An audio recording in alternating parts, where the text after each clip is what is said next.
Good evening to all. आप लोग कैसे हैं?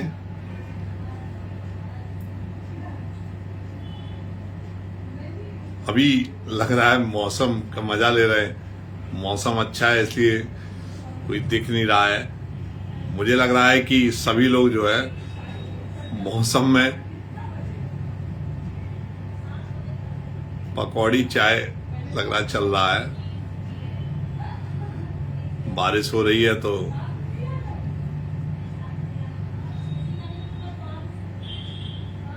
सभी लोग नहीं, सभी लोग नहीं, देखिए भोला पंडित जी मौजूद हैं, नमस्कार कह रहे हैं। इनको मेरा बहुत बहुत नमस्कार।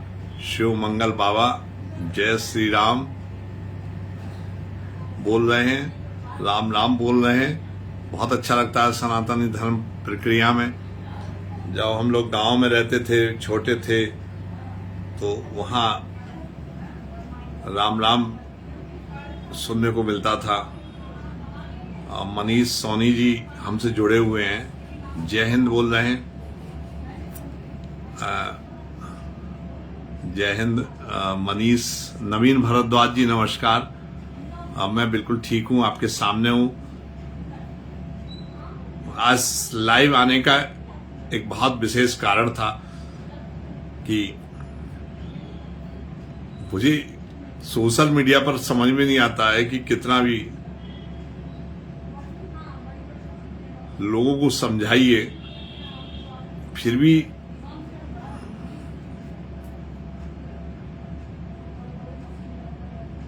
लोग समझ नहीं पाते हैं। और मैं अब आज आपसे ही पूछूंगा कि मैं कैसे समझाऊं।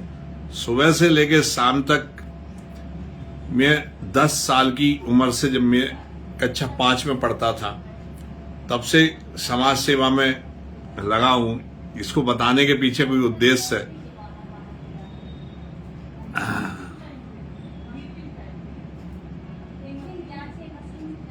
और आज भी वही कर रहा हूं कि जितना हम किसी जरूरतमंद के लिए कर सकते हैं।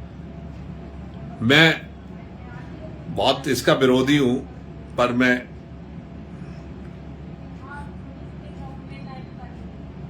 कि आप किसी को भंडारा कर दें, कंबल बांट दें। मेरा एक ही उद्देश्य रहता है कि जो जरूरतमंद है, चाहे वो अमीर हो गरीब हो, अगर उसे मेरी जरूरत है तो मेरी इच्छा रहती है कि मैं उसकी मदद करूं। एग्जाम्पल मैंने कई बार बताया है, फिर भी आपको बता रहा हूं। आप जंगल में जा रहे हैं, आपकी ऑडी कार खराब हो गई, आपके पास करोड़ों की गाड़ी है, लेकिन अगर वो वहां खराब हो जाती है और उसकी कोई मदद कर दे, तो यही समाज सेवा है। कोई एक्सीडेंट हो गया है, आपने घायल को पहुंचा दिया, किसी की शादी है, उसमें आपने उसकी मदद कर दी। मैं यूनिवर्सिटी में पढ़ता था, आगरा यूनिवर्सिटी में एमफिल कर रहा था। बहुत लोग मुझसे जुड़ गए, बीच बीच में मैं उनको प्रणाम भी करता चलो जाऊं। बलबीर जी हैं, रेखा जी हैं, नमस्ते करता हूं। प्रमोद कुमार जी हैं, बलबीर कुमार जी हैं, सागर जी हैं, राजू सिंह जी हैं, शिवनंदन मिश्रा जी हैं, प्रमोद कुमार जी, आप सभी को मेरा प्रणाम। और बलबीर जी को नमस्कार। मनीष सोनी,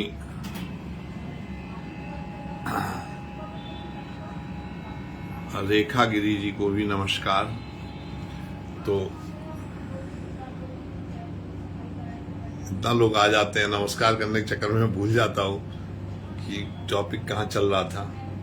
कि अगर आप जा रहे हैं और आपके पास ऑडी कार है और रात को 12 बजे खराब हो गई और मैं निकल रहा हूं, मैंने ठीक करा दी, तो यही एक समाज सेवा है। कोई एक्सीडेंट हो गया है, घायलों को अस्पताल पहुंचा दिया,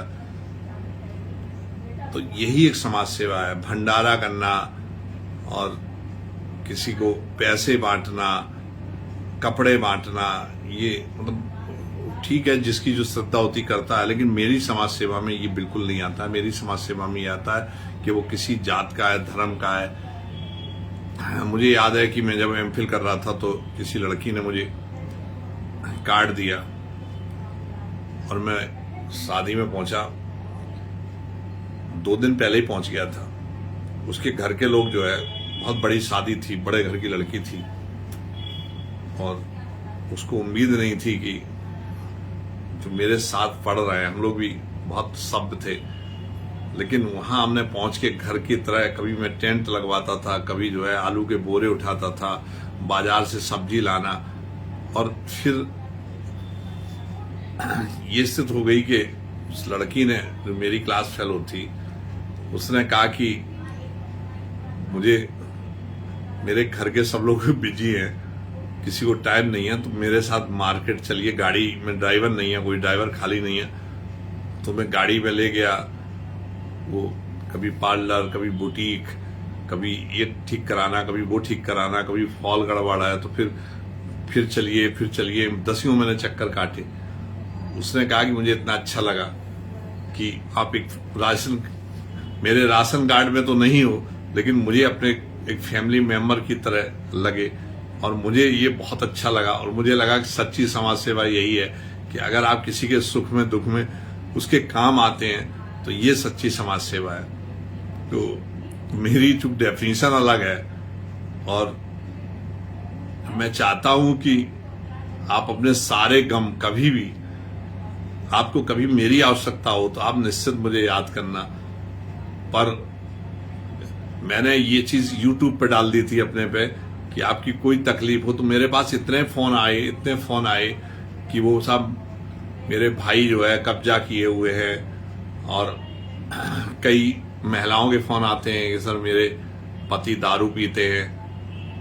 अब मैं उनको कैसे समझाऊं कि जो दारू पीते हैं, शराब पीते हैं, तो शराब जो है वो आदत नहीं है, उनको शराब पीने की आदत है। हम जनरल कहते हैं शराब पीने की आदत है, तो ये शराब पीने की आदत नहीं होती है, शराब पीने की बीमारी होती है। जब कोई पहली बार अल्कोहल लेता है तो उसके अल्कोहल के जो परसेप्शन है वो मस्तिष्क में जो है आ जाते हैं और फिर वो धीरे धीरे इतने हावी हो जाते हैं कि वो व्यक्ति बिना शराब पिए रह नहीं पाता है, उसकी मजबूरी बन जाती है। वो परसेप्शन इतने ज्यादा उसके ऊपर की वो सोच नहीं पाता है, समझ नहीं पाता है और धीरे धीरे उसको शराब जो है एक बीमारी बन जाती है और फिर वो जितना पीता रहता है परसेप्शन बढ़ते रहते हैं और फिर वो उसके मस्तिष्क को शून्य कर देते हैं, उसके लीवर को खराब कर देते हैं। तो ये शराब को जो लोग आदत समझते हैं तो ये आदत नहीं है, ये शराब जो है एक बीमारी है और इसका इलाज बीमारी है। बहुत लोग हमारे पास कहते हैं सर वो शराब पीते हैं उनको डांट दिया जाए, डांटने डपटने से खत्म तो होती, आदतें तो बदलती हैं लेकिन बीमारी जो है इलाज से ही खत्म होती है। अगर उसका ठीक तरीके से इलाज हो जाए और वो जो अल्कोहल के परसेप्शन होते हैं वो खत्म हो जाए तो शराब छूट जाएगी। अन्यथा और कोई कारण नहीं है कि कोई जो है वो व्यक्ति भी चाहे तो शराब नहीं छोड़ सकता है। अब भाइयों के झगड़े हैं, आप कैसे निपटा लोगे? जमीन के विवाद हैं, आप कैसे हल कर दोगे? उसमें पुलिस का कोई रोल ही नहीं है, वो तो आपको ही बैठ के हल करना पड़ेगा। जमीन के लोग फोन करते हैं कि सर वो मेरी जमीन पे कब्जा कर रहे हैं। जब मैं पूछता हूं कि आपकी तनहा खतौनी है या समलात है तो वो कहते हैं समलात है। तो मैंने कहा जब आपका जो है स्वामित्व क्लियर नहीं है तो उसे मदद पुलिस क्या करेगी? किससे कहूं मैं? अरे सर वो आप एक फोन कर दो, तो फोन तो कर दूं, चला भी चलूं, लेकिन जो भी वहां सीओ हैं या जो भी एडिशनल एसपी हैं, थाना इंचार्ज हैं, वो यही तो पूछेंगे कि सर आप ही बताइए, जब इनका स्वामित्व ही निर्धारित नहीं है तो मदद क्या कर दूं? तो इस तरह के लोग मदद मांगते हैं। कुछ लोग आर्थिक मदद मांगते हैं, तो मेरे पास खुद ही कुछ नहीं है, आर्थिक मदद किसको क्या दे दूं? तो आर्थिक मदद कैसे दे दूं? व्यक्ति जो है खुद ही, या तो अगर मैं कोई भी देश का, पूरे देश के जो है जितने भी पूंजीपति हैं, चाहे वो अडानी हो, अंबानी हो, बिरला हो, सारे लोगों की संपत्ति आप इकट्ठी कर लीजिए और सबको बांट दीजिएगा, लेकिन कुछ दिन बाद आप पाएंगे कि वो सारी संपत्ति फिर उन्हीं के पास पहुंच गई जिनसे आपने इकट्ठी की थी। तो ये किसी को आप पैसा बांट के और किसी को जो है आर्थिक मदद देके उस गरीबी दूर नहीं कर सकते हो, ना उसकी मदद कर सकते हो। अगर उसकी मदद करनी है तो उसको इस काबिल बना दीजिएगा कि वो जो है कुछ कमा सके। लेकिन हमारे देश का दुर्भाग्य है कि कुकुर मुत्तों की तरह कॉलेज खुल गए, कुकुर मुत्तों की तरह यूनिवर्सिटी खुल गई हैं, डिग्रियां ऐसे बढ़ रही हैं कि पता ही नहीं चलता कौन एमटेक है, कौन बीटेक है, कौन एमबीबीएस है। बस आप एडमिशन ले लीजिए, आपको एमबीबीएस की डिग्री मिल जाएगी। बीटीसी बीएड तो ऐसे हो गए कि समझ में ही नहीं आता है कि कितने लोग बीटीसी बीएड हो गए। अब आपने डिग्री ले ली बीएड की, एमबीबीएस की डिग्री ली, बीटेक की डिग्री ले ली, अब आपको इंजीनियरिंग चाहिए। सरकारी नौकरी जो है बहुत लिमिटेड है। हर व्यक्ति सरकारी नौकरी में इतना जो है ज्यादा परेशान है कि कुछ दिन पहले जो है, जो मेरे लाइव आने का कारण है वो मैं बता रहा हूं कि मैंने एक जो है कहीं से फर्जी साइबर अपराधी या दलाल ठगों ने एक फर्जी विज्ञापन जो है पुलिस के नाम पे, पुलिस की सीधी भर्ती, और वो ठगने लगे और ठगने लगे। उसमें वो अपना पर्चा दे रहे थे मेरे नाम का, सुनील दत्त दुबे आईपीएस अफसर। तो मुझे वो वीडियो भी, मतलब वो मुझे जो वॉइस लिंक थी वो मिल गई, वो मैंने वीडियो में डाली और सबको डाल दिया कि आप ठगे न जाएं। इस तरह से साइबर अपराधी आपको कॉल कर सकते हैं और आपको सीधी भर्ती कराने के नाम पे, पुलिस के नाम पर या किसी भी भर्ती के नाम पर आपको पैसा ठग सकते हैं। और मैंने वो विज्ञापन भी डाला कि इस तरह के फर्जी विज्ञापनों से आप बचिए। तो उस विज्ञापन को जो है लोगों ने ये तो नहीं जाना कि ये फर्जी है, मैंने लिखा भी फर्जी है, वीडियो भी डाला फेक है।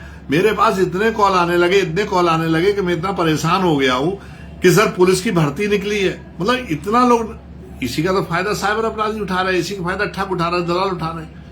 अभी सिपाहियों की भर्ती होने वाली है, इतने लोगों के फोन आ रहे हैं कि सर कुछ पैसा चल रहा है, और इसी का फायदा लोग, ऐसे ऐसे दलाल हैं, ठग हैं जो मैंने देखे हैं पिछले भर्तियों में, जिन्होंने पैसे ले लिए, जो भर्ती हो गया उसके रख लिए, जो भर्ती नहीं हुआ उसके वापस कर दिए। लाखों रुपए लोग कमा लिए। इसलिए कि हमको अपनी न मेहनत पर विश्वास है, न हमको टैलेंट पर विश्वास है। हमको हर तरीके से लगता है कि हमें किसी तरह से सरकारी नौकरी मिल जाए जिसमें हमें काम न करना पड़े, तनख्वाह जो है बस 1 तारीख को हमारे अकाउंट में आ जाए।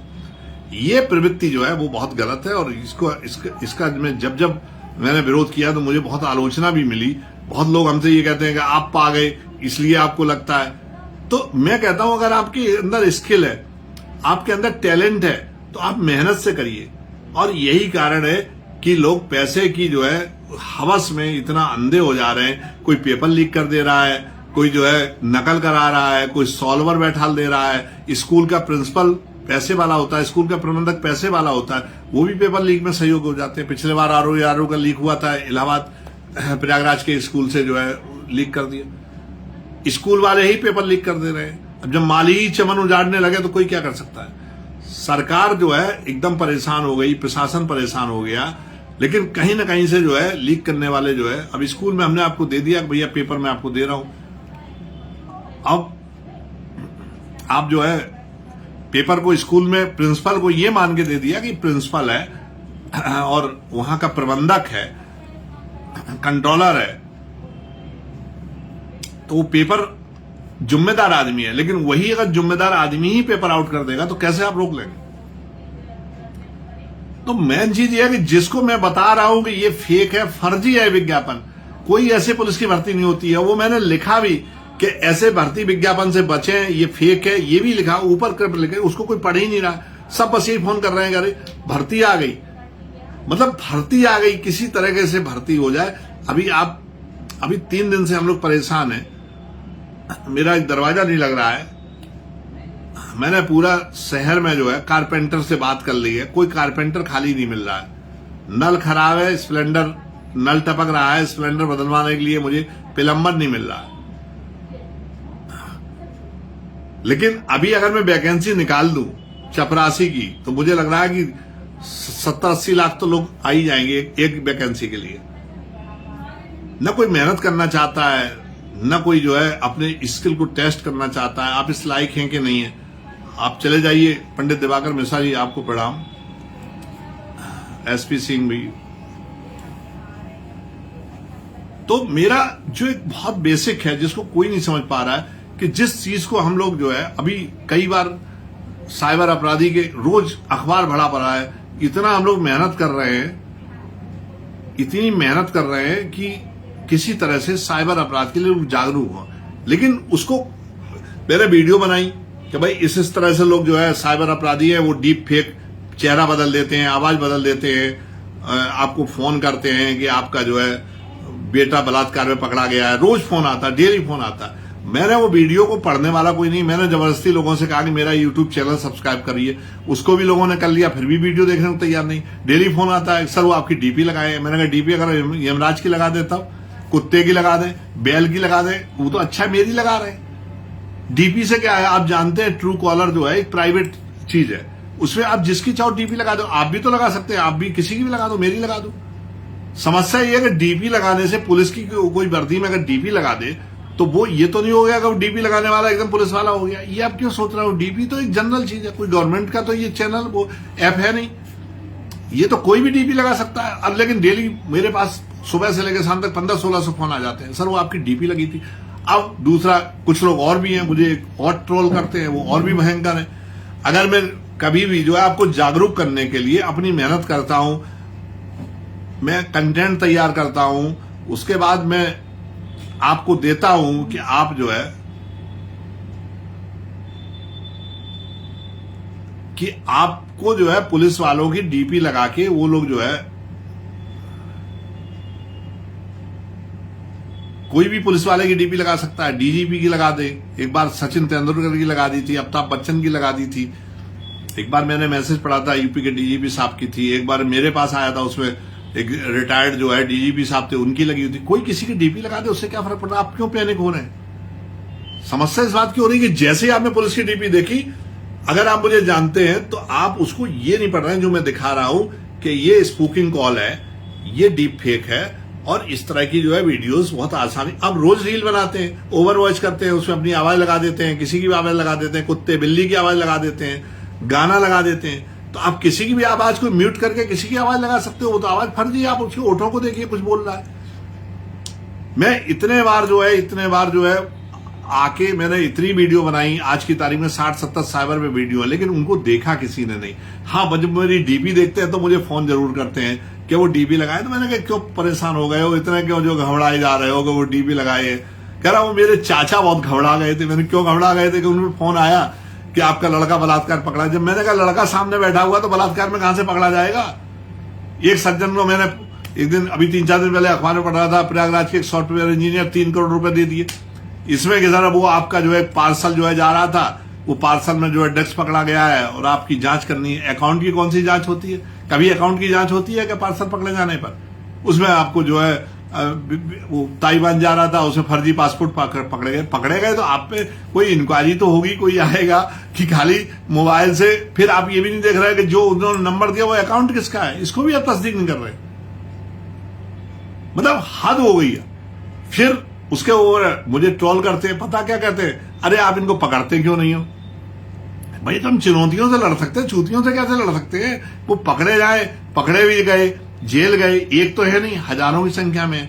कोई भी आदमी साइबर अपराधी बन सकता है। देरी क्या, एक मोबाइल लीजिए साइबर अपराधी बन जाइए। फिर वो कहां बैठे हुए हैं? कोई जंगल में है, कोई पता लगा वहां छिंदवाड़ा में है, तो कोई जो है भरतपुर में है, कोई मेवात में है, कोई साला विदेश में बैठा हुआ है। अब क्रिप्टो करेंसी का जमाना आ गया विदेश में। क्रिप्टो, आपका पैसा निकाला, क्रिप्टो करेंसी खरीद लेंगे, बिटकॉइन खरीद लेंगे। आप क्या करोगे? पकड़े जाए ये नहीं है। साइबर अपराध का जो एक तरीका है कि हम साइबर अपराध में अगर जागरूक हो जाए, किसी का फोन आया उस पर डीपी लगी है, हम जान रहे हैं कोई भी किसी की डीपी लगा सकता है, तो हम पैनिक क्यों हो रहे हैं? इसका गुप्ता जी गुड इवनिंग, दिवाकर अग्रवाल जी नमस्कार वेलकम। तो मैंने एक जो है जो फर्जी विज्ञापन था वो इसलिए डाला कि आप देखिए कि फर्जी विज्ञापन है, उसको पढ़ भी नहीं रहे पूरा। मैंने जो उसका कैप्शन लिखा उसको भी नहीं पढ़ रहे हैं, बस केवल मेरे पास फोन कर रहे हैं, क्या भैया वैकेंसी आई है? यार हद हो गई। मतलब बीटेक करे हुए पुलिया पर बैठे हुए खाली वैकेंसी का इंतजार कर रहे हैं। कोई काम छोटा बड़ा नहीं होता है। आप किसी काम को शुरू कर सकते हो, स्टार्टअप कहीं भी कर सकते हो। सारा पूरे हिंदुस्तान के लोग तो आईएएस बन नहीं जाएंगे, पूरे हिंदुस्तान के लोग सरकारी नौकरी कैसे पा जाएंगे? पहले आप भी जान रहे हो और हम लोग भी जानते हैं कि मेडिकल कॉलेज कितने होते थे, एमबीबीएस डॉक्टर निकलता था। अब इतने मेडिकल कॉलेज हो गए कि हर गांव से जो है हर जिले में मेडिकल कॉलेज हो गए। 5 या 10 मेडिकल कॉलेज होते थे, आज 75 मेडिकल कॉलेज और लगातार बन रहे हैं, एम्स खुल रहे हैं। तो अब इतने डॉक्टर्स हो गए, अब सबको सरकारी नौकरी चाहिए। इंजीनियरिंग कॉलेज का आप देख ही रहो, मैंने तो ऐसे इंजीनियरिंग कॉलेज देखे हैं जिनमें खाली एडमिशन ले लीजिए आपको डिग्री मिल जाएगी। बल्कि एक लोग तो हमसे बता रहे थे कि हमारे यहाँ एडमिशन ही ले लीजिएगा, आप एग्जाम देने ना आई तब भी हम डिग्री दे देंगे। अब पता नहीं सही कह रहे थे कि नहीं कह रहे थे। कई लोग जो है मेरे साथ के थे, मैंने एमफिल किया था, मुझे पीएचडी की डिग्री की जरूरत थी, मुझे मिले कई यूनिवर्सिटी के लोग ऐसे मिले, बोले आइए मैं आपको पीएचडी डिग्री दिलवा दूं। मैंने कहा फर्जी, जब मैंने पीएचडी की थी डिग्री कैसे मिल जाएगी। तो जिस देश में कॉपियां जो है गन्ने के खेत में लिखी जा रही हो, मैं कौशाम्बी एक उत्तर प्रदेश का जिला है, कौशाम्बी में सिराथू एक कस्बा पड़ता है, वहां आप समझ लीजिएगा यूपी बोर्ड के 100 से ज्यादा सेंटर बनते हैं, और वो जो है सेंटर्स में पूरी साल भूसा बना रहता है, जब परीक्षा होती है तो भूसा निकाल के जो है लोग उसको सेंटर बना देते हैं। और वहां के जो घर है आसपास, उसमें भूटान के, नेपाल के, पता नहीं कहां कहां से लोग आते हैं हाई स्कूल करने, इंटरमीडिएट करने। अब उस जो शिक्षा जो है इस तरह की हो, उसमें बेरोजगारी तो बढ़ेगी। और आप ये देखिएगा, मतलब खाली वो फर्जी विज्ञापन, जिसको मैंने ये बताया कि भैया ये फर्जी विज्ञापन है, और लिखा फेक विज्ञापन, अपनी वीडियो में भी लिखा फेक वीडियो, सब कुछ लिखा, उसके बाद भी लगातार फोन आ रहे हैं। आज सुबह से लेकर शाम तक परेशान हो गए, भैया वो आपने फेसबुक पे डाला है। मैंने कहा वो फर्जी डाला है, इसलिए डाला है कि आप उससे ठगे ना जाए।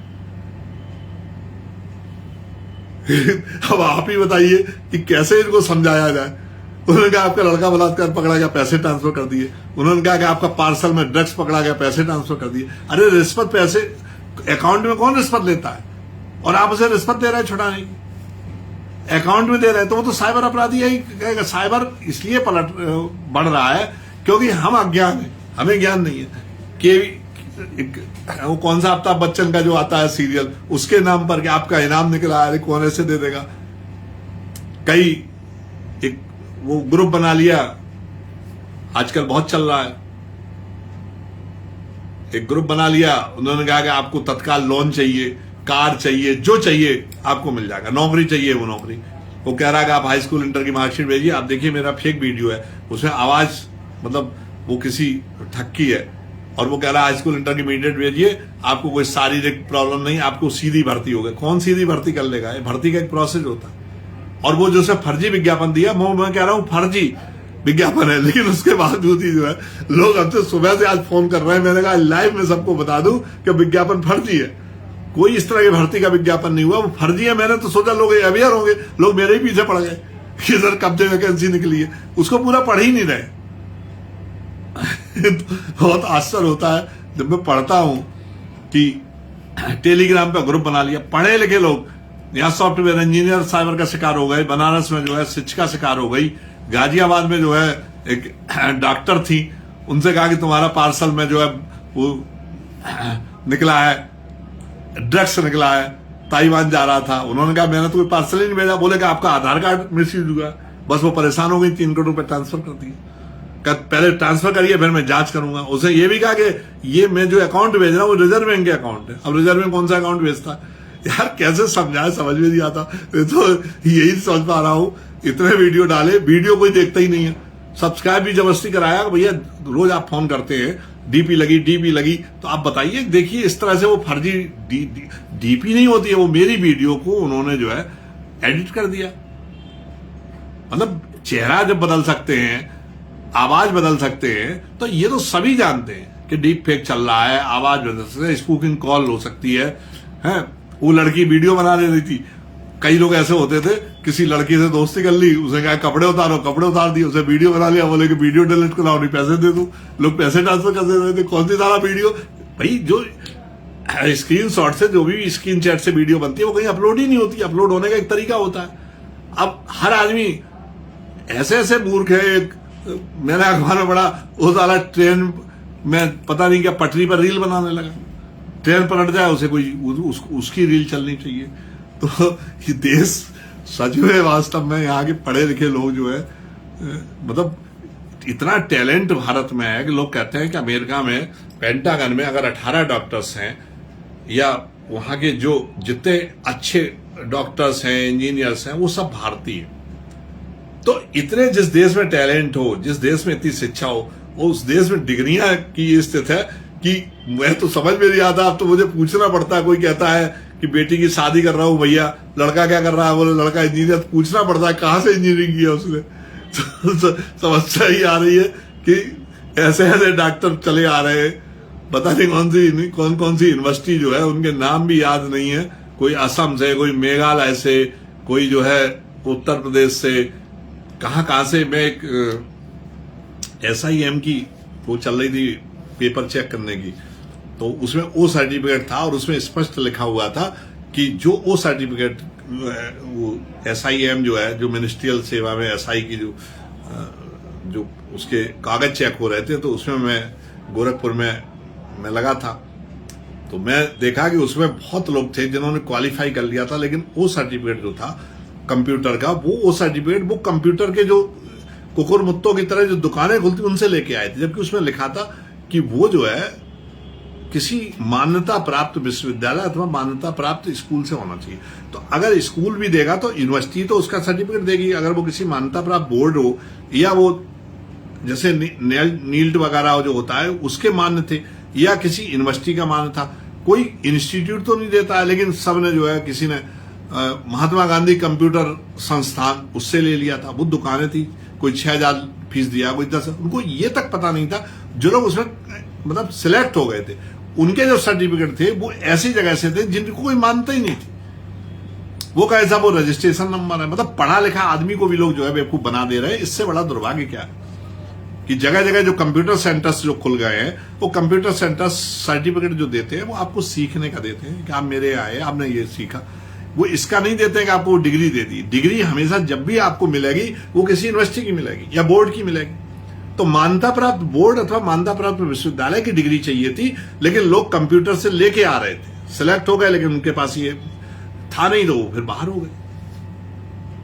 और उसमें मतलब वो परेशान होते थे, मैं देखता था, वो मुझसे कहते थे सर मुझे पता ही नहीं था, मैंने तो 10,000 रुपया दिए, कोई कह रहा 6,000 रुपया दिए। क्योंकि वो जो कंप्यूटर सेंटर्स हैं, कोचिंग्स देखिए आप कितना मतलब भ्रम में रखते हैं। दिल्ली में 1,000 कोचिंग बेसमेंट में चल रही है, 600 700 लड़कों के बैच चलते हैं, क्या कोचिंग वाले पढ़ाएंगे। लेकिन बोर्ड इतने बड़े बड़े लगे हुए हैं, इतने उन्होंने कर रखा है कि सिलेक्शन किंग, 100% सफलता वाला बैच।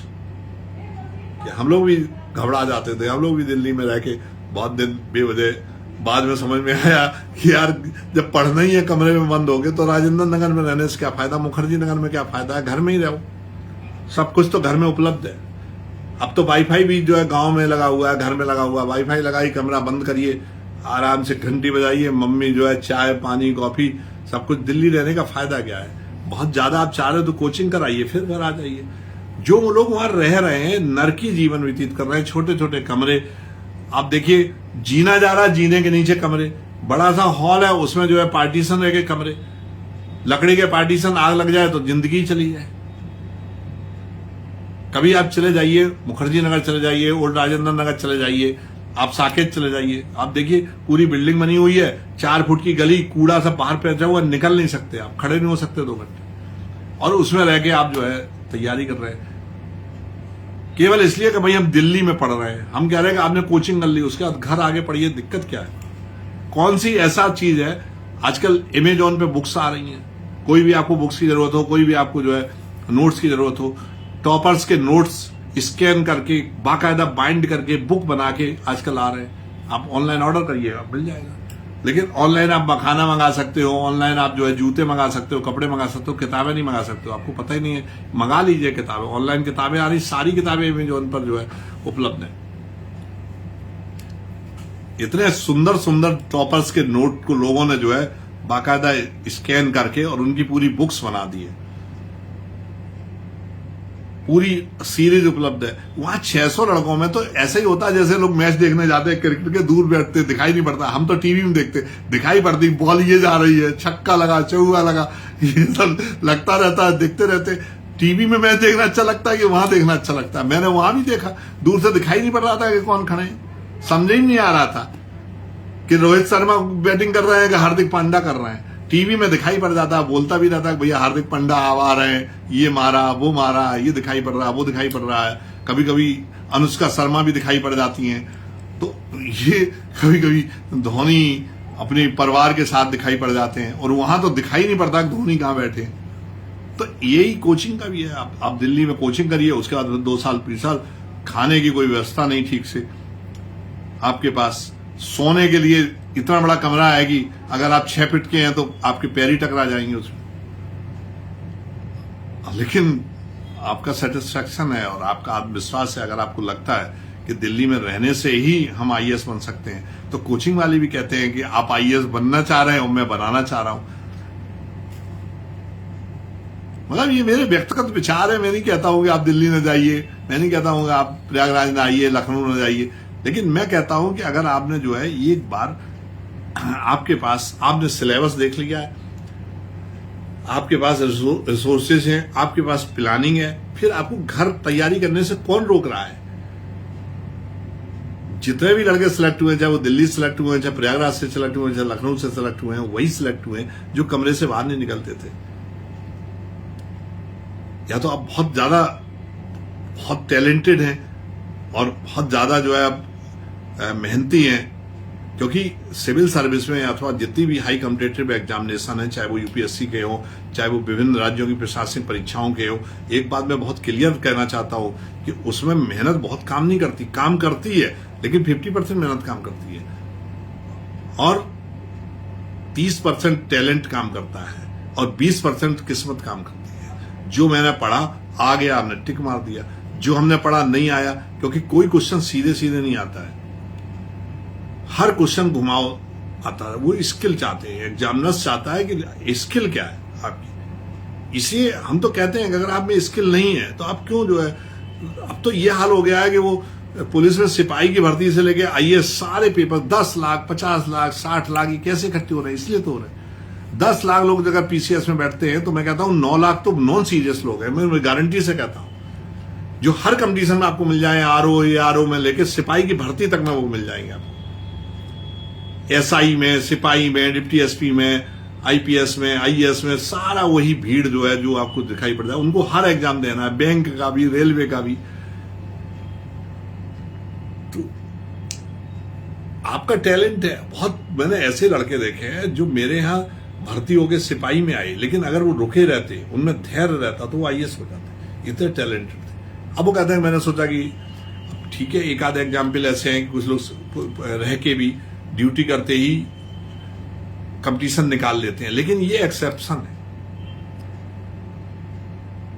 एक्सेप्शन है कि किसी ने एक बार निकाल लिया, लेकिन बाकी जब आप जॉब कर रहे हैं तो आपका समय खराब होता है, कंसंट्रेशन खराब होता है, आप पढ़ रहे हैं। अगर आपके अंदर धैर्य नहीं है, आत्मविश्वास नहीं है, तो आप भले ही एक आध किसी ने सिविल सर्विस निकाल दी हो, या कई लोग तो फर्जी बोल देते हैं, सर मेरा फर्स्ट अटेम्प्ट था, 3 साल से तैयारी कर रहे थे मेरे साथ, जब इंटरव्यू देते थे तो कह रहे थे मेरा फर्स्ट अटेम्प्ट था। अरे फर्स्ट अटेम्प्ट तो था, लेकिन 4 साल से तैयारी तो कर रहे थे। जो लड़का निकलना होता है वो अटेम्प्ट खराब नहीं करता है, और जिसको निकलना नहीं होता वो शुरू कर देता है। जैसे ही बीए हुआ, क्या कर रहे हो, आईएएस दे रहे हैं। जब तक आपकी तैयारी ना हो जाए, मैं आपको राय दूंगा कि आप अटेम्प्ट खराब मत करिए। कम से कम 2 से 3 साल सिविल सर्विस की तैयारी के लिए समय चाहिए। अगर आपके पास धैर्य है और आपकी कोई मजबूरी नहीं है तो बहुत आसान होता है। इसका सीधा सा फार्मूला है कि सिलेबस प्लस संसाधन plus planning equal to success. अगर सिलेबस पे आपकी पकड़ है, सिलेबस आपकी मेज पर है, सिलेबस आपको याद है और आपके पास रिसोर्सेज है, यानी आपके पास संसाधन है, आपके पास बुक्स हैं, बहुत ज्यादा आपको बाइंड नहीं करना है। आप अर्जुन जैसे चिड़िया में आंख देखते हैं तो उस तरह आपको देखनी है। पीवाईक्यू जो होते हैं, जो प्रीवियस ईयर्स क्वेश्चंस होते हैं, उनको आप देख लीजिए तो वो क्वेश्चन थोड़े रिपीट होंगे, एक ट्रेंड आपको पता लग जाएगा कि पूछा क्या जाता है। तो उस ट्रेंड को आप समझिए। उस ट्रेंड को समझने के बाद आपको जो है टोटल मतलब सिलेबस पर फोकस करना है और फिर किस्मत पे छोड़ दीजिए। हो सकता है कि वो क्वेश्चन जो पूछा जा रहा वो आपने ना पढ़ा हो और जिसकी आपको उम्मीद नहीं थी वो निकल गया हो। मैंने देखा है कि आईएएस में पिछले साल ही मैंने देखा था प्रीलिम्स में, जिन्होंने 5-5 बार इंटरव्यू फेस किया था वो प्रीलिम्स नहीं निकाल पाए थे। इसे 20% किस्मत भी रहती है, लेकिन 80% जो है इसमें नॉलेज, जो आपकी तैयारी है वो करती है। हर माँ बाप चाहता है कि मेरा बेटा आईएएस बन जाए, हर माँ बाप चाहता है मेरी लड़की आईएएस बन जाए, लेकिन आप ये भी देख लीजिएगा वो उसका स्किल क्या है, टैलेंट क्या है, उसका लेवल क्या है। आईएएस बनने लायक है तब तो आप उसको करिए, अगर नहीं है तो बहुत सारे कंपटीशन कहीं भी फोकस कराइए। लेकिन अक्सर ये होता है कि जो लड़का आईएएस बन सकता था वो छोटे छोटे कंपटीशनों में बिना धैर्य धारण किए हुए जल्दी किसी में, कोई बैंक में सिलेक्ट हो गया तो कोई पुलिस में सिलेक्ट हो गया, तो हो सकता है कि आगे चल के निकले, लेकिन ये बहुत एक्सेप्शन होते हैं और एक्सेप्शन को जो है हम जनरलाइज नहीं कर सकते।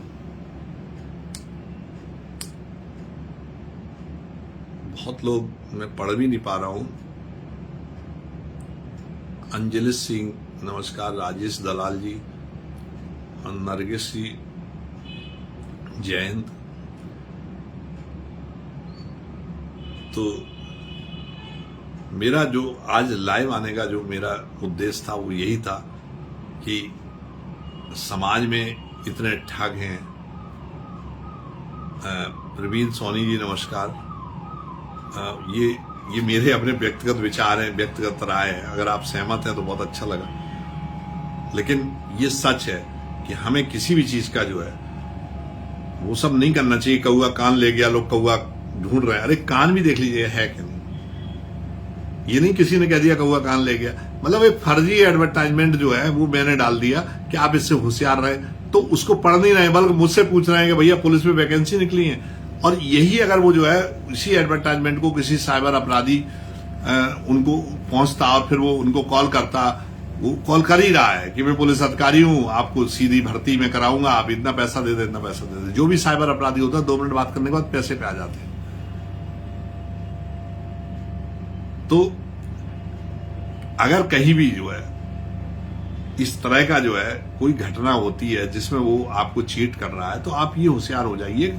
वो रिश्वत मांग रहा है कि मैं आपको बचा लूंगा। मैंने उनके देखे सुने, वो कहते हैं कि वो आपका लड़का, उसको जेल हो जाएगी, सजा हो जाएगी। तो आप ये बताइए, रिश्वत कहीं कोई अकाउंट में मांगता है? वो अकाउंट में मांग रहे हैं। कुछ तो दिमाग लगाइए यार, कुछ तो सोचिए। कहीं तो उनका कॉल आया, पुलिस की फोटो लगी है, सीधे अरे सर आपकी फोटो लगी है, अरे मेरी लगा दे रहे हैं साले, लगा दो। अगर आप समझ ले कि मेरी ही फोटो है, अगर मैं ही पैसा ले रहा हूं तो आप इस पैसा क्यों दे रहे हैं? एक आदमी तो मेरे पीछे पड़ गया, उस पर कॉल आया, उसने मेरी डीपी लगा रखी थी साइबर अपराधी ने। उसने कहा कि तुम्हारा वीडियो डिलीट करना है, उसे पैसे दे दिए 2000 4000 जो कुछ थे। उसके बाद उसने फिर सर्च किया, सर्च करने के बाद वो मेरी फेसबुक पे आ गया। अब वो मेरे पीछे पड़ गया।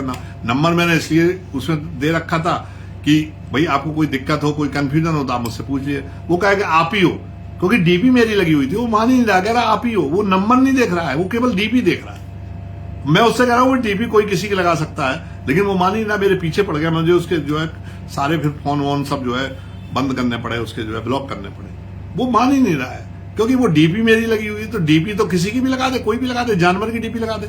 अच्छा रहा उसे मेरी लगाई, शेर की लगा देता, कहता साहब शेर आ रहा है आपको खा जाएगा। तो धन्य ऐसी डिग्रियां, धन्य ऐसी शिक्षा जो जिसपे लिखा हुआ है कि फर्जी विज्ञापन, इस तरह की कोई जो है, लेकिन वो डाल दिया उन्होंने कि सीधी पुलिस में भर्ती। अभी कई ऐसे ठग दलाल मिल जाएंगे जो कहेंगे कि सर जो है मुझे आप पैसा दीजिए, मैं आपका भर्ती करा दूंगा। पैसा रख लेते हैं। कुछ तो बहुत चालाक ठग होते हैं, मैंने प्रयागराज में देखा है, इतने चालाक होते हैं वो पता क्या करते हैं, आप सिलेक्ट हो गए तो आपका पैसा रख लेंगे, सिलेक्ट नहीं हुआ वापस कर देंगे। ऐसे भी दलाल, कुछ नहीं करना है, कहते हैं कि हींग लगे ना वो क्या, और फिटकरी रंग चोखा हो जाए, कि उन्होंने रख लिया। वो लोग कि जब मेरे मौसा जी के साड़ू, उनके दामाद वो डीजीपी हैं, मैं आपको पुलिस में भर्ती करा दूंगा। मतलब कोई कहवर दे। एक लखनऊ में जो है रिटायर्ड आरओ कुछ थे, वो उनको वो हर पे ये अपने रिश्तेदारों को ठगते रहते थे कि भर्ती के नाम पर पैसा। तो समस्या ये है कि वो तो ठग है ही, लेकिन आप ठगे जा रहे हो। जो मैंने बताया नहीं कि कोचिंग तो कह ही रहा है कि आइए मैं आपको आईएएस बनाता हूं। वो बनाने वाले, आप बनने वाले। अब कोई कोचिंग के आईएएस बना सकती है? जो कोचिंग में पढ़ा रहे हैं उन्होंने तो कभी फिल्म से क्वालिफाई नहीं किया होगा। और कुछ लोग जो आए, जो योग्य, मैं नहीं कहता हूं कि बहुत सारी ऐसी कोचिंग है जिसमें कुछ टीचर्स योग्य, तो आप उनसे जो है 5-6 महीने कुछ आप गाइडेंस ले सकते हो। आप नए आए हो, बिगनर्स हो, तो आप उनसे गाइड ले सकते हो। कोचिंग आपको गाइड कर सकती है, कोचिंग आपको आईएएस नहीं बना सकती। कई ऐसी मेरे पास फोन आते हैं, सर कौन सी कोचिंग ज्वाइन कर लूं जो मैं सिलेक्ट हो जाऊं। कोचिंग सिलेक्ट थोड़ी करा सकती है, आपको गाइड कर सकती है। ठीक है, आपने गाइडेंस कर लिया 4-5 महीने, आप कर लीजिए फिर उसके बाद आप तैयार हो जाइए, फिर आप कहीं भी कमरे में बंद रह के तैयारी करिए। उसमें प्रयागराज में रह रहे, दिल्ली में रह रहे, मैं जाता हूँ शाम को, कभी प्रयागराज में आया, शाम को समय कंपनी वाग निकलता हूँ तो देखा कि अपने ख्वाबों में खोए हुए आईएएस की किताब बगल में, गर्लफ्रेंड बगल में बैठे हुए हैं 4-4, 5-5 घंटे से। अब ये क्या आईएएस बनेंगे? बन जाएंगे तो बहुत अच्छा है, इंटरव्यू देंगे कि सर मैं तो कंपनी वाग में गर्लफ्रेंड के साथ 5 घंटे बैठा रहता था, तब भी आईएएस बन गया। और फिर आप लोग सोचेंगे कि 5 घंटे गर्लफ्रेंड के साथ बैठे रहिए, आईएएस बन जाओ। वो गर्लफ्रेंड भी ऐसी है, वो तुम भी नहीं बन पाओगे, वो भी नहीं बन पाएगी। असली गर्लफ्रेंड तो वही होती है जो आपसे कहे कि अरे आप पहले कैरियर पे ध्यान दीजिए, मैं तो तुम्हारी रहूंगी, कंपनी में बैठने की जरूरत नहीं है। मैंने एक दिन गार्ड से पूछा, मैंने कहा यार इतने अब संख्या में लोग आने लगे हैं, कहा सर वो अब लोग कहते हैं कि हम तो बालिग हैं, कहीं भी बैठ सकते हैं। तो आप बालिग हैं, सब कुछ हैं, लेकिन कम से कम जब आप पढ़ रहे हैं तो जब भी आप समय खराब कर रहे हैं तब याद रखना कि आप उस बाप के पैसे पर पढ़ रहे हैं जिसकी बनियान में 56 छेद है और वो अपनी मेहनत से आपको पढ़ा रहा है। ये याद रखना, जब भी आप पढ़ने बैठना उस पिता का जरूर ध्यान कर लेना जो कितनी कड़ी मेहनत से जो है कि पैसा जोड़ के वो खुद नहीं खा रहा लेकिन आपको पढ़ा रहा शहर में। दुनिया का कोई चीज माता पिता से बढ़ के नहीं होता है, गर्लफ्रेंड माता पिता से बढ़ के नहीं, जिसके पैसे पर आप तैयारी करने आए हैं उसका भी ध्यान रखना कि उसने आपको कितनी मेहनत से भेजा है। बात खराब लगेगी, बात बुरी लगेगी, लेकिन बात में दम है कि जब भी आप पढ़ने बैठना उस पिता को याद कर लेना कि वो कितनी मेहनत करता है, एक एक पैसा जो है वो जोड़ता है, लेकिन अपने बेटे को, अपने पुत्र को जो है चाहता है कि वो हमारा बेटा एसी के कमरे में जाके रहे। तो जब भी पढ़ने बैठना उस माँ बाप को जरूर याद कर लेना और उसके नाम पर 2 घंटे ज्यादा पढ़ लेना। और आप सोच रहे हो कि इस तरह से जो है हम पढ़ाई करके, और बहुत ठीक है, ओपन है, बालिग हैं, सरकार ने भी मेरठ में जो है एक बार इस तरह के मेरे रिलेटिव थे, बाद में वो एडिशनल एसपी हुए मुकुल दुबे, और वो मथुरा की घटना में शहीद हो गए थे। वो एक बार कंपनी बाग में चले गए थे, वहां लड़के लड़कियां आए थे, किसी ने कह दिया था, उन्होंने टीम भेज दी, सस्पेंड हुई, इसलिए कि लोगों ने कहा कि पुलिस को प्यार पे पहरा लगाने का अधिकार नहीं है। तो मैं नहीं कहता हूं कि मैं कोई पहरा लगा रहा हूं या मैं प्यार करने से रोक रहा हूं, लेकिन मैं ये कह रहा हूं कि गर्लफ्रेंड की परिभाषा आपको बता रहा हूं। सच्ची गर्लफ्रेंड वही है जो आपके गले में हाथ डाल के कहेगी आप पढ़िए, कैरियर बनाइए, मैं तो तुम्हारी रहूंगी, कहीं नहीं जाऊंगी।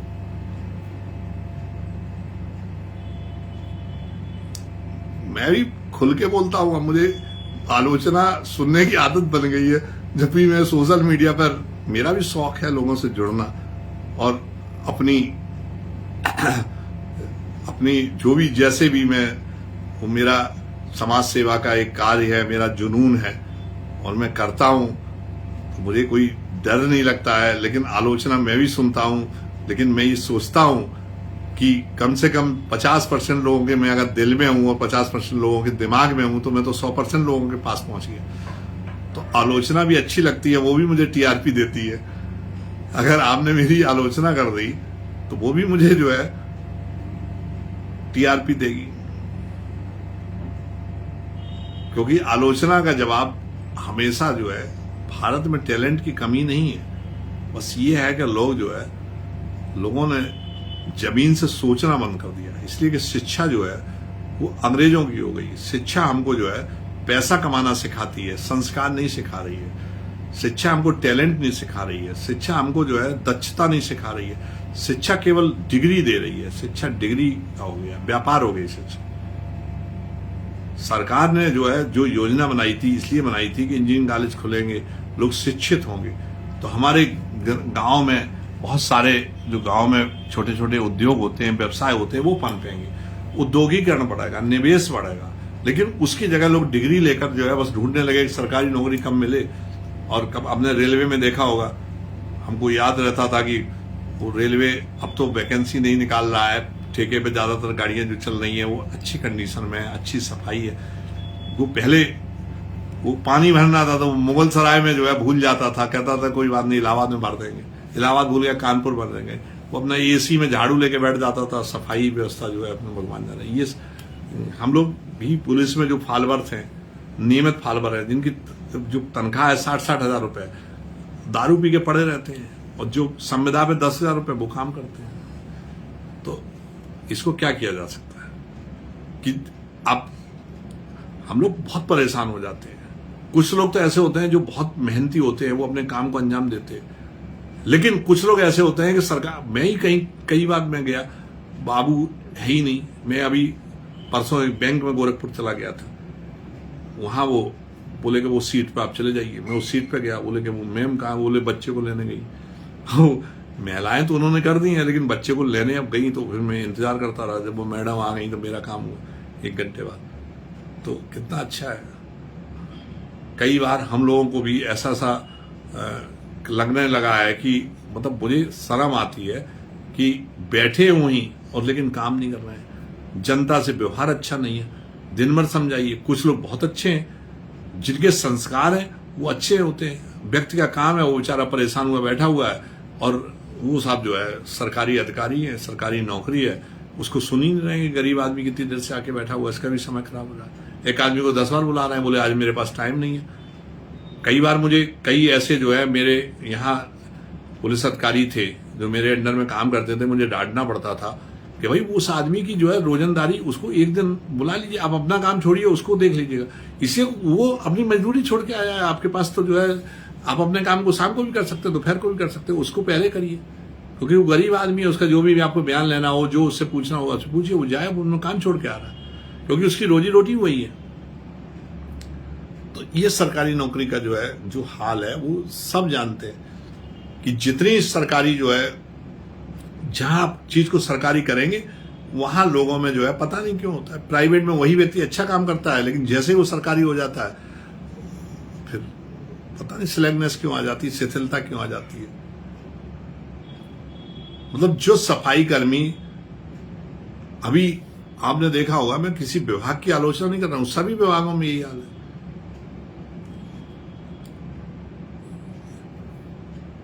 अभी विरोध कर रहे थे लोग जो है, कहीं किसी विभाग में वो हो गया था कि आपको हाजिरी लगानी है, तो लोग विरोध पर उतर आए। बोले कि वही हाजिरी क्यों लगाएंगे, फिर सरकार को फैसला वापस लेना पड़ा।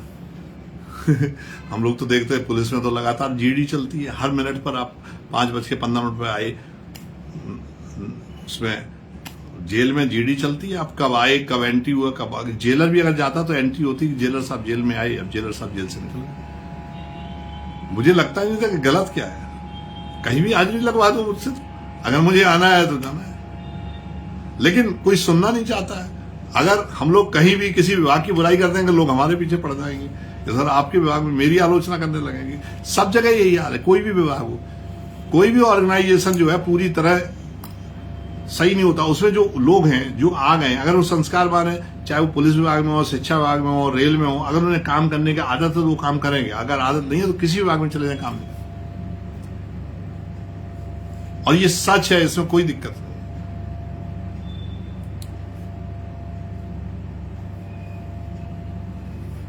जो व्यक्ति लालची है वो रिश्वत लेगा, चाहे किसी विभाग में हो जाए। ऐसा नहीं है कि लोग बदनाम है बहुत, पुलिस विभाग बहुत बदनाम है रिश्वत के लिए, लेकिन मैंने पुलिस में ऐसे ऐसे लोग देखे हैं जिन्होंने कभी जीवन में अपनी जेब से खर्च किया, लेकिन दूसरे का खर्च नहीं कराया। और कुछ लोग ऐसे हैं जो बिना पैसे के काम ही नहीं करते हैं, लेकिन ऐसे हर विभाग में मिल जाते हैं। मैं नाम नहीं लेना चाहता हूं, मैं अपने काम से गया तो बहुत जरूरी काम था और होना भी था, तो फिर मेरा काम नहीं हो रहा था और सही काम जो हो रहा था, तो फिर मैंने कुछ खर्च किया, तो फिर मेरा काम जल्दी हो गया। वो मुझे जानता भी था, लेकिन उसके बावजूद ही मुझे लगा कि सिस्टम से ही आना चाहिए। तो हर विभाग जहां आप जाइए वहीं जो है, जो व्यक्ति बैठा हुआ है, अगर वो संस्कार है, अच्छा है, ईमानदार है, तो वो किसी विभाग में चला जाएगा। पर अगर वो बेईमान है, किसी विभाग में चला जाएगा, वो बिना पैसे काम नहीं करेगा। तो कोई ऑर्गेनाइजेशन, चाहे वो शिक्षा विभाग हो, चाहे वो पुलिस विभाग हो, चाहे राजस्व हो, सब जगह अच्छे लोग हैं, सब जगह बुरे लोग हैं। हम किसी व्यक्ति विशेष पर, किसी विभाग को टारगेट नहीं कर सकते। हमसे बहुत लोग कहते हैं, तो मैं यही पूछता हूँ, अरे सर आपका विभाग जो है वो फला ये है वो है, तो मैंने कहा विभाग नहीं है, व्यक्ति है। अगर उसने आपके साथ भ्रष्टाचार किया, आपको पैसा लिया, आपका काम नहीं किया, तो वो व्यक्ति विशेष की बात है, विभाग की बात नहीं है। विभाग कभी नहीं कहता है, विभाग में तो भर्ती इसीलिए होती है। और ये सभी जानते हैं, हम लोग भी जानते हैं, जो विभाग में काम करता है वो भी जानता है। अगर हमसे कह दिया जाएगा आप अपने बच्चे को जो है सरकारी स्कूल में पढ़ाइए, तो मैं खुद ही नहीं पढ़ाऊंगा। जो सरकारी स्कूल में जो लोग जॉब कर रहे हैं वो ही नहीं पढ़ाते हैं। हमारे विभाग के स्कूल खुले हुए हैं, लेकिन हम अपने बच्चों को अपने विभाग के स्कूलों में नहीं पढ़ा रहे।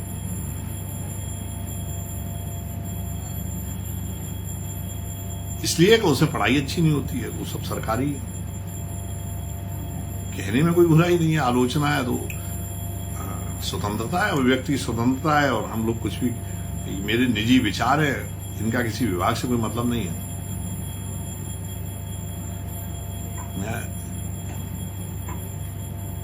जो मैं कहना चाहता हूं, जो बताना चाहता हूं, वो यही है कि आधे अपराध जो है वो आपकी अज्ञानता से जो है, आप ताला लगा के बाहर चले जाते हैं, ससुराल चले जाते हैं, 3 दिन बंद रहता है, कोई ताला तोड़ देता है, इसलिए कि चोर घूमते रहते हैं, वो जानते हैं।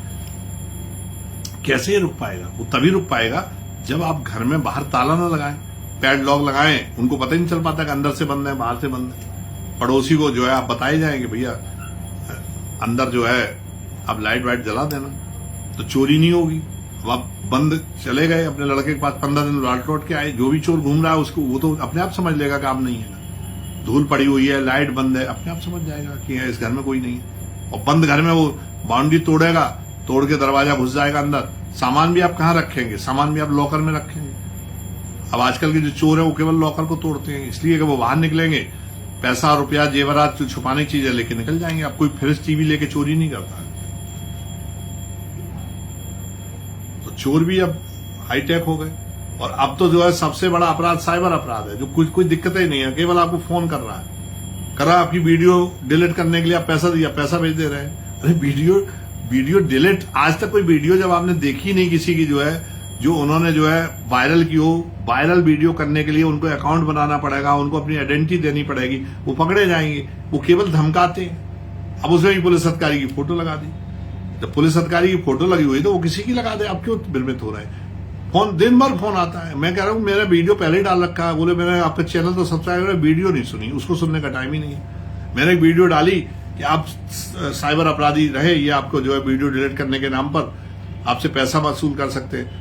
वही वीडियो सेम जो है साइबर अपराधी ने ली, उसने जो है मुझे बना दिया कि मैं जो है अपनी आवाज डब कर दी। उसको 1 लाख व्यूज मिले, मुझे 100 व्यूज मिले। मतलब उसकी सब देख रहा है, मेरी कोई देख नहीं रहा। वो अपने एडवर्टाइजमेंट पे पैसा खर्च कर रहा है और उसको दिन भर सिम लगा रहता है। सब हर व्यक्ति पे कॉल आता है, कोई ना कोई व्यक्ति पे। लेकिन बहुत लोग ऐसे हैं जिन्होंने मेरी वीडियो देखी और उन्होंने कहा कि मैं बच गया, मेरे पास भी कॉल आया था, लेकिन मैं आपकी वीडियो देख कर अलर्ट था।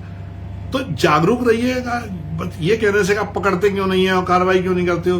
देश से पकड़े भी जाएंगे, कार्रवाई कर जाएंगे, लेकिन ना इतना आसान पकड़ना होता है। कोई जंगल में बैठा हुआ है, कोई पाकिस्तान से सिम लिया हुआ है, कोई जो है जो फर्जी सिम बेचने वाले, उन्होंने कभी नहीं सोचा कि हम देश को जो है चूना लगा दें। 12,000 फोन जो है राजस्थान सरकार ने बंद कराए। हर जिले में पर मंथ जो है 2,000, 3,000, 4,000 फोन बंद होते हैं। उसके बाद उनको सिम मिल जाते हैं। सिम बेचता कौन है? सिम हमारे जैसे लोग बेचते हैं, जिनको पैसे की हवस है। वो देश को बेच देंगे यहाँ आके सिम, उनको कोई तो बेचता है। और जानते हैं लोग कि साइबर अपराधी के लिए। मैं इटावा का रहने वाला था, वहां डकैतों को जो है जो कारतूस मिलते थे, और जब डकैत पकड़े जाते थे पता लगता था पुलिस वाले कारतूस बेचते थे। पीएसी और पुलिस से कारतूस लेते थे। नक्सली थे वो भी कारतूस पुलिस पीएसी से लेते थे। जब कारतूस पकड़े जाते तभी होता था पुलिस पीएसी। कौन बेचता? हम ही तो बेच रहे हैं। मतलब हमारे ऊपर ही चल रहे कारतूस, हम ही बेच रहे हैं। तो ये संस्कार है, और देश हित में आप कितना कर सकते हैं ये आपकी व्यक्तिगत विचार है। बाकी जो भी प्लानिंग्स आती हैं, योजनाएं आती हैं, वो सब इसलिए आती हैं कि ये इनसे जो है हम विकास की तरफ जाएंगे, लेकिन उन योजनाओं में हम पलीता लगा देते हैं। तो इसका कोई इलाज नहीं है।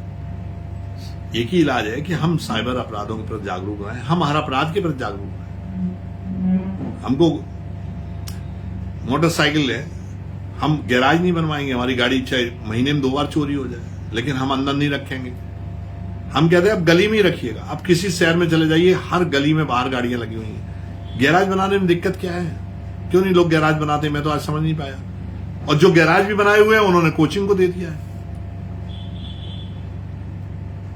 गैराज ही कोचिंग को दे दिया, बेसमेंट कोचिंग को दे दिया, पार्किंग की जरूरत नहीं, गली में लगाई है। आप प्रयागराज, लखनऊ, गोरखपुर, कानपुर कहीं भी चले जाइए, आपको गली में गाड़ियां रात को मिलेंगी। चोरों को जो है बिल्कुल कह दिया जाता है कि आप चाहे जितनी गाड़ियां ले जाइए, न किसी गाड़ी में चेन बनी हुई है, न किसी गाड़ी में जो है कोई एक्स्ट्रा इस तरह की व्यवस्था है, न कोई सीसीटीवी कैमरा लगे हुए, गाड़ियां खड़ी। चलिए, बहुत बात हो गई, सब कुछ।